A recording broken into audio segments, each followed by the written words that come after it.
ನಮಸ್ಕಾರ ವಿದ್ಯಾರ್ಥಿಗಳೇ ಮತ್ತು ಪಾಲಕರಿಗೆ ನಮ್ಮ ಚಾನಲ್ಗೆ ಸ್ವಾಗತ. ಈಗಾಗಲೇ ಮೊರಾರ್ಜಿ ದೇಸಾಯಿ ಮತ್ತು ಆದರ್ಶ ವಿದ್ಯಾಲಯದ 3ನೇ ಸುತ್ತಿನ ಕೌನ್ಸಿಲಿಂಗ್ ಪೂರ್ಣವಾಗಿದೆ.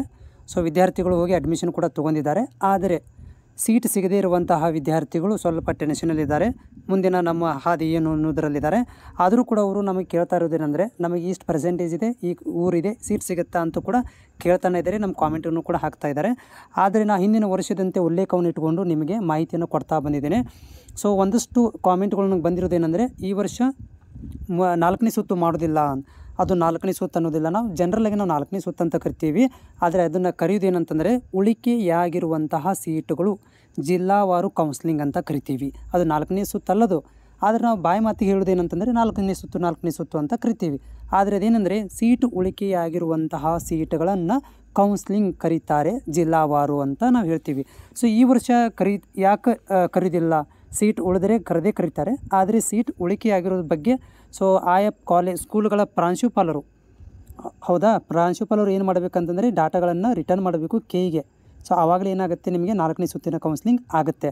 ಸೊ ಉದಾಹರಣೆಗೆ ನಿಮ್ಮ ಸಮೀಪ ನೀವೇನಾದರೂ ಜಿಲ್ಲೆಯವರಾಗಿದ್ದರೆ ನೀವು ಅಲ್ಲಿ ಹೋಗಿ ಸ್ಕೂಲ್ಗಳಿಗೆ ವಿಸಿಟ್ ಮಾಡಿ ಸೀಟ್ ಉಳಿಕೆ ಆಗಿದ್ದಿಲ್ಲ ಅಂತ ಕನ್ಫರ್ಮೇಷನ್ ಕೂಡ ನೀವು ಮಾಡಿಕೊಳ್ಬೋದು.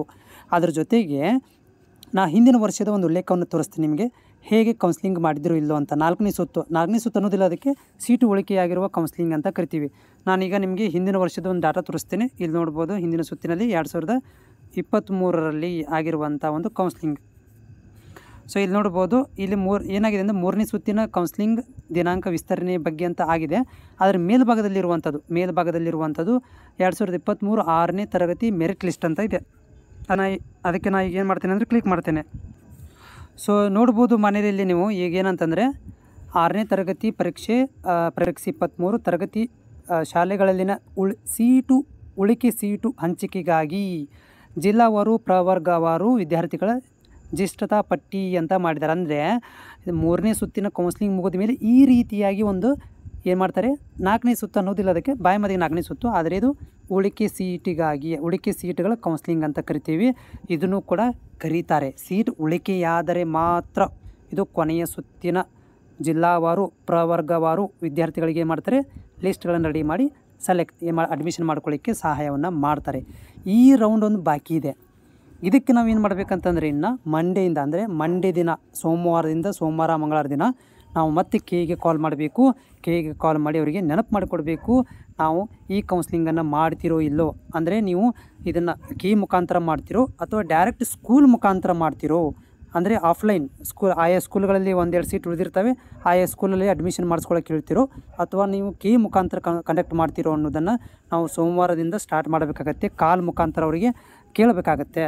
ಸೊ ಇದು ಒಂದು ನಿಮಗೆ ಅಪ್ಡೇಟ್ ಮಾಡಬೇಕಿತ್ತು.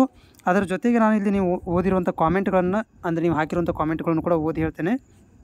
ಸೊ ಇಲ್ಲಿ ಹೇಮಾ ಅನ್ನೋದು ಯಾದಗಿರಿಯಿಂದ SC 43 ಅಂತ ಕೇಳ್ತಾ ಇದ್ದಾರೆ. ಇವರು 4ನೇ ಸುತ್ತಿ ಅಂದರೆ ಉಳಿಕೆಯಾಗಿರುವಂಥ ಸೀಟ್ಗಳಿಗೆ ಕಾಯ್ತಾ ಇದ್ದಾರೆ.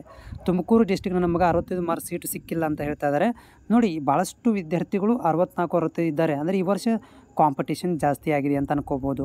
ಅಂದರೆ ಈ ವರ್ಷ ಜಾಸ್ತಿ ಕಾಂಪಿಟೇಷನ್ ಆಗಿದೆ, ಜಾಸ್ತಿ ವಿದ್ಯಾರ್ಥಿಗಳು ಅಟೆಂಡ್ ಆಗಿದ್ದಾರೆ, ಜಾಸ್ತಿ ಪರ್ಸೆಂಟೇಜನ್ನು ಮಾಡಿದ್ದಾರೆ.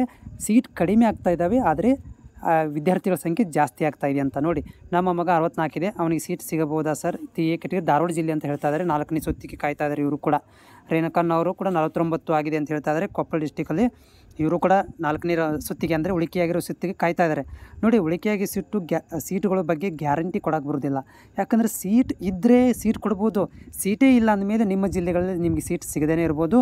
ಅದು ಏನಾಗುತ್ತೆ ಅಂದರೆ ಕ್ಲೋಸ್, ಆ ಕಾಲೇಜದ್ದೇ ಆ ಸ್ಕೂಲದ್ದೇ ಮಾಹಿತಿ ಏನಾಗುತ್ತೆ, ಕ್ಲೋಸ್ ಆಗಿಬಿಟ್ಟಿರುತ್ತೆ. ಯಾಕಂದರೆ ಸೀಟೇ ಇಲ್ಲ ಅಂದಮೇಲೆ ಅದು 4ನೇ ಸುತ್ತಿಗೂ ಬರೋದಿಲ್ಲ, ಉಳಿಕೆಯಾಗಿರುವಂಥ ಸೀಟಿಗೂ ಕೂಡ ಬರೋದಿಲ್ಲ. ಸೊ ಈಗ ನೀವು ಮಾಡಿರುವಂಥವ್ರು ಏನಂತಂದರೆ, ನೀವು ಏನಾದರೂ ಫ್ರೀ ಇದ್ದರೆ ಸೋಮವಾರ ದಿನ ನೀವು ನಿಮ್ಮ ಜಿಲ್ಲೆಯಲ್ಲಿರುವಂತಹ ಮೊರಾರ್ಜಿ ದೇಸಾಯಿ ಮತ್ತು ಇಂದಿರಾ ಗಾಂಧಿ ಇರ್ಬೋದು, ಅಟಲ್ ಬಿಹಾರಿ ವಾಜಪೇಯಿ ಇರ್ಬೋದು, ಸುತ್ತಮುತ್ತಲಿರುವಂಥ ಸ್ಕೂಲ್ಗಳಿಗೆ ಹೋಗಿ ಮಾಹಿತಿಯನ್ನು ತಲೆ ಹಾಕಿರಿ. ಸೀಟ್ ಉಳಿಕೆ ಅಂದರೆ ಕನ್ಫರ್ಮೇಷನ್ ಮಾಡ್ಕೊಳ್ರಿ. ಸುಮ್ಮನೆ ಮನೇಲಿ ಕೂತ್ಕೊಳ್ಳೋಕೆ ಹೋಗಬೇಡ್ರಿ. ಉಳಿಕೆ ಆಗಿದೆ ಅಂತಂದರೆ ಒಂದು ಧೈರ್ಯ ಬರ್ಬೋದು. ಇಲ್ಲಪ್ಪ ಅಂತಂದರೆ ನೀವು ಟೆನ್ಷನ್ ಮಾಡ್ಕೊತೀರಾ. ಯಾಕಂತಂದರೆ ಸೀಟ್ ಫುಲ್ ಆಗಿದ್ದರೆ ಯಾಕೆ ಕಾಯಬೇಕು 4ನೇ ಸುತ್ತಿಗೆ, ಬೇರೆ ಏನಾದರೂ ನೋಡ್ಕೋಬೋದಲ್ವಾ. ಸೊ ಹೀಗಾಗಿ ನೀವು ಯೋಚನೆ ಮಾಡಿ ಸಮೀಪದಲ್ಲಿರುವಂಥ ನಿಮ್ಮ ತಾಲೂಕು ಜಿಲ್ಲೆಗಳಿಗೆ ಹೋಗಿ ಕೇಳಿ ಮಾಹಿತಿಯನ್ನು ಪಡ್ಕೊಳ್ಳಿ. ಸ್ಕೂಲ್ಗಳಲ್ಲಿ ಸೀಟ್ ಉಳಿದಿದೆಯಾ, ಯಾಕಂದರೆ ನಮ್ಮ ವಿದ್ಯಾರ್ಥಿನಿಗೆ ಸೀಟ್ ಸಿಕ್ಕಿಲ್ಲ, ನಾವು 4ನೇ ರೌಂಡಿಗೆ ಅಂದರೆ ಉಳಿಕೆ ಸೀಟಿಗೆ ಕಾಯ್ತಾ ಇದ್ದೀವಿ ಅಂತ ಆ ಪ್ರಿನ್ಸಿಪಲ್ ರಿಕ್ವೆಸ್ಟ್ ಮಾಡ್ಕೊಂಡ್ರೆ ಅವ್ರು ನಿಮಗೆ ಮಾಹಿತಿಯನ್ನು ಕೊಡ್ತಾರೆ.